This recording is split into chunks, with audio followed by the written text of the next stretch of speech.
Renault Megane RS. Some corners.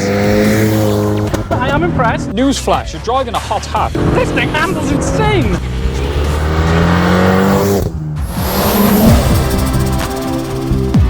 Hello world, welcome back to Accelerate and welcome to Adam's Renault Megane RS. Yeah, now there's loads of hot hatches available these days, older and newer. Yes, now we want to know in 2024 if it's worth buying the hated one. Hot hatches have been around since the 1970s, with the likes of the Mark I Golf GTI and Vauxhall Chevette HS. The term really caught on in the mid-80s and has been a dominating car class even up to the present day. The idea was simple: take a regular, arguably mundane hatchback, give it a lot more power and more aggressive styling to make it a much more exciting experience with the practicality of an ordinary hatchback. Hence the term hot hatchback. Why do we say the Megane is the hated one? Well, it seems the internet has made it cool to mock and hate on the Megane for its reliability issues, among others. Adam's Megane RS is actually the third generation of Megane, but the second generation of Megane RS. Stick with me on this. These came exclusively in the 3-door. Now, the previous generation to this, the Gen 2, was a bit controversial due to the big booty design. Renault have done a fantastic job of modernising the RS compared to the previous generation, thanks to its much more sleek design. And what I found amazing, these wide arches that come completely factory on these cars really makes the stance a lot more aggressive. Coming around to the rear, I really like the modern design of the rear lights with the chrome inserts, and coming to the back, as you'd expect from any performance car, particularly a hot hatch, we've got the very aggressive diffuser and center exhaust. So on this one, it's surrounded by carbon trim.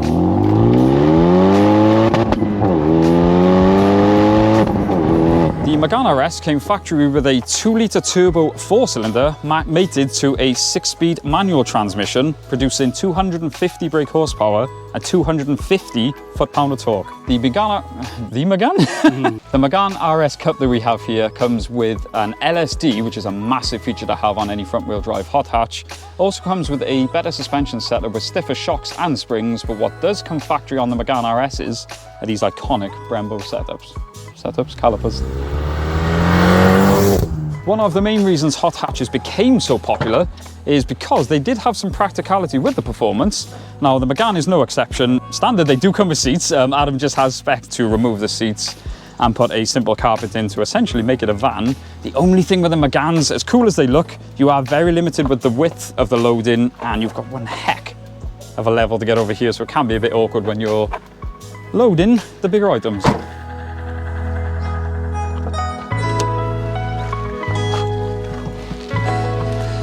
Stepping into the Megane RS interior, you're greeted with these clocks, which are in the iconic Renault Sport yellow, well, the rev counter is anyway, which just makes you feel like you're in a little race car. One thing I do want to point out is this screen here. You've got loads of information on it. You can change, you've got your boost, your throttle, torque and power for when you're on trackers. 9 out of 10, this is why you buy this car. It's also very well spec'd for a French hot hatch. You have an automatic rear dimming view mirror, automatic headlights, automatic wipers, nice dual climate control. I believe it's got Bluetooth stereo. You've also got cruise control, but which I find really weird is you've got the adjustment here for the speed, but you've got the button to turn it on and off here. Do you know why they did that? No, why? Because apparently the designers thought that that one button would clutter up the dashboard. Well, so they just put one random button here. Yeah, that makes all the difference, doesn't it? Because otherwise, that button up there would be way too That would be a nightmare, I gotta be honest, having to stretch up there for them. But yeah, it's got quite a nice few things in there. You've got plenty of cup holders. The storage space isn't very good, but you do have a centerpiece here. These seats are the Luxe seats. They do have an optional Recaro as well, but these are probably a lot better if you're gonna daily the car. So now we've run through all the specs and features of the Megane RS. Let's test out the main feature. Let's take it for a drive. Well done, Drew, you got your words out. Woohoo! First time for everything.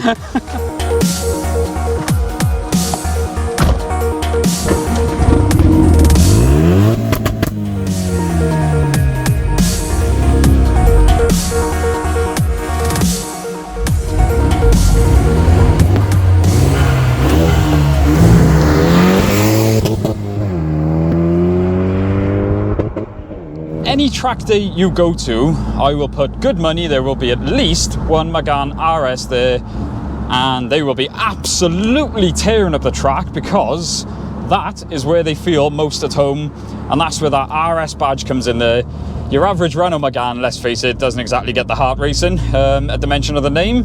So we are big fans of the hot hatch, and this was a serious option for Kenny as a replacement for the TT. So I'm very curious to see what he thinks, and we have been itching to try one of these for a while.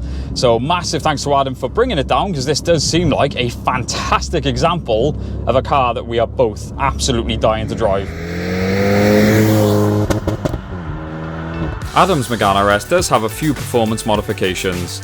These include a K-Tech panel filter, Mil-Tech exhaust, and a K-Tech remap, which brings the power output from the standard 250 brake horsepower to a dyno-proven 292 brake horsepower and 303 foot-pound of torque. First impressions are a big thing with any car. Now, I sort of know, I've driven many Renaults. I find Renault, you know what to expect. I mean, you do get your scratchy plastics everywhere, but as we say with most performance cars, I'm holding on to this chunky leather steering wheel, perforated leather on your grab points, and you've got the solid leather.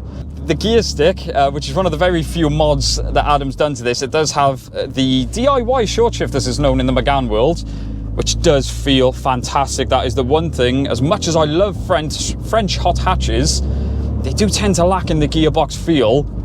But whatever you've done to this, this makes a heck of a difference, and I'm just shifting gears for the sake of it because it feels that good. So I'm obviously driving it normal now, and when you want it to be, I mean, at the moment, I haven't gone over 20 mile now. It's driving like a Megane, but just a lot tighter than a Megane.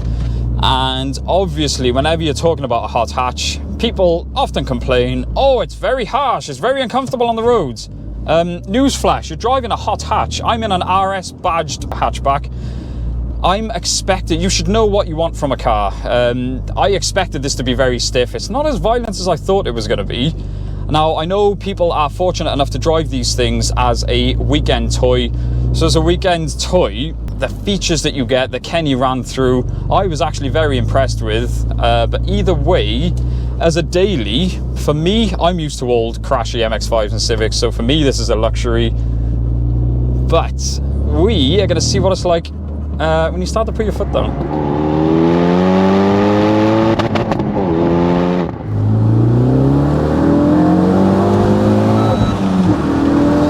Holy... Wow! That engine is a little peach, oh my god. So as you said, granted this isn't a standard example of a Megane RS. This is touching 300 brake. We talk about throttle response a lot. And in a turbo car, that is one of the... Oh my god!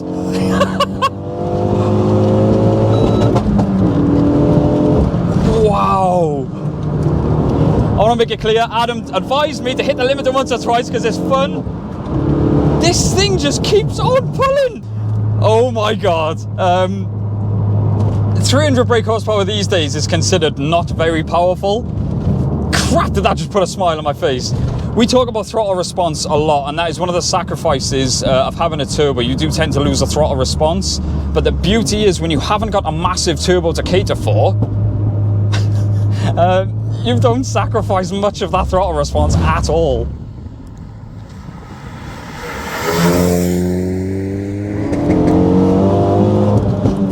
Showing the Megane RS some corners is where this thing likes to show off, because the confidence this thing gives you, the grip levels are absolutely insane. That diff along with the PS5 tyres are really, really making this thing a point and shoot. Oh my god. The next time someone says to me 300 horsepower is not a lot, I am going to backhand you.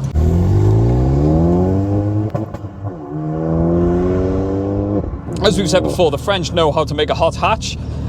I was hoping this car was going to be fun. Through the twisties, oh my god, the grip. It got to a point where I was trying to get this thing to spin so I could say, oh, is it a bit of understeer, a bit of oversteer?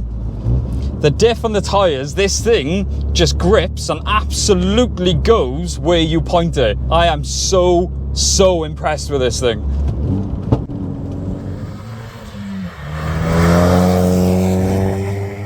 Right, so you can seriously considered one of these? I did, yeah. I was looking at them. VXR, so I'm really curious to see where you were. Me too.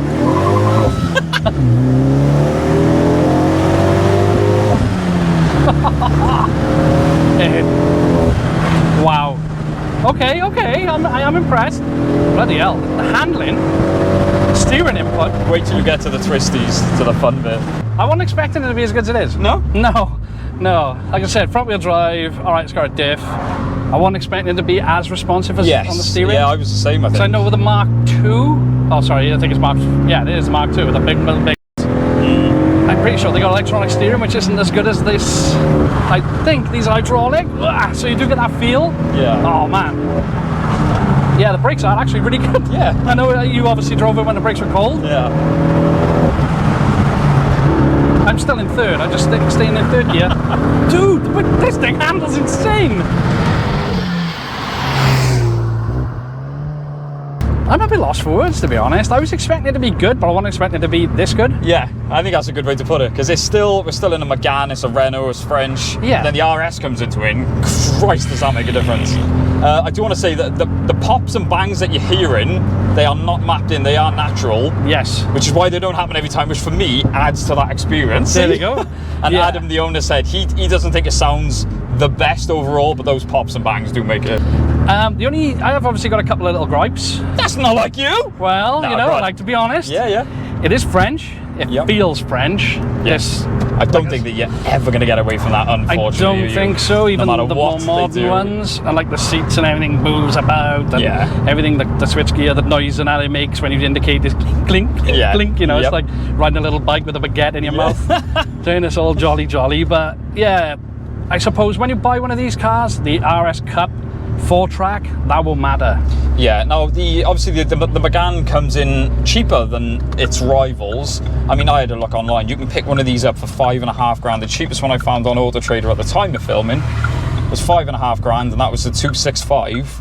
Oh, it's 265. Yeah, it's a lot of car for the money if you can put up with the Frenchness. Yeah. Like I said, the thing that puts me off, the thing that worries me is the electrical gremlins. Yeah. But Adam said he hasn't had many issues apart from the typical gearbox mount dropping and snapping the shaft on track. Yep. Yes, he does take this on track, and like you said, that is why you buy That's one why of you these. buy one of these. And to be honest, if I wanted something, it is quite a harsh ride, obviously as expected, being a Cup. I think if I myself, I'm happy with what I've bought, but if I wanted something completely track focused, Yeah, this is definitely the way to go. I would seriously consider buying one of 100%. these. I really I don't would. do modern cars, but this thing, we do a lot of cars. A lot of cars we just give the keys back. This, for me, really made an impression on me. I don't know why. Yeah, I same. think it's a bit of everything, but it really made an impression on me. And I'm used to cheap cars, so I think all the cheap stuff doesn't bother me You're as right much. at home. That was Adam's Megane RS, a car that we've been very, very curious to drive. And for me personally, I mean, it blew me away. Now, as you know, I was looking at these, and after driving that, I will own one of these one day, because it blew me away. I was lost for words. The handling on it really surprised me. And as I said on the video, people say 300 brake is not much power these days. In this platform, next time I hear someone say that, I'm going to backhand them. Everyone thinks 500 brake's necessary. It's not. 300 brake on a mountain road with a good suspension, good chassis. It's all you need. a hell of a to have diff. fun. Exactly, that Really helps. impressed with the diff. Yes. So we want to say a massive thank you to Adam and his partner for coming all the way down and spending the day and just throwing us the keys, telling us to go nuts with it. So we are ever so grateful. Yes, And we are. Thank you guys so much for watching. Don't forget to like, comment, subscribe. We will see you in the next one. Yeah, boom. Speaking of booms, I'm going to go straight on Auto Trader now. Not again.